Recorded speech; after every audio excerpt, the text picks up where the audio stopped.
So share ko lang sa inyo guys kung paano ko mag-quarantine yung style ko dito sa poolside ko. So ito yung isi-ship natin for Luzon. So small or mid, small pa ata to. So isa show potential na rancho, red white. Thank you very much sa ating napaka-supportive at napaka-loyal na buyer until now for more than a year na bumibili sa akin. Thank you very much sir sa tiwala. Again, this will be shipped this coming Friday. So yung bubbles mga groomers is nasa ilalim. Diyan ko nilagyan ko ng tali para hindi siya mag-move. So yan yung style ko ngayon sa pag-quarantine. Sa mga, especially sa mga maliliit lang ganito.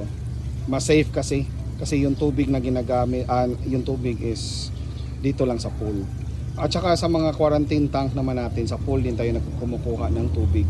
Ang kino-quarantine ko ngayon, ang observation ko, mas maganda i-quarantine yung mga malalaki sa quarantine tank. Pero yung mga maliliit dito, mas maganda. So, mas safe sila eh. And kino-quarantine lang natin sa tank natin sa ngayon is yung mga panglaban natin sa show if malapit na ang actual show. So para masanay sila sa liit ng area na paglalangoyan ba.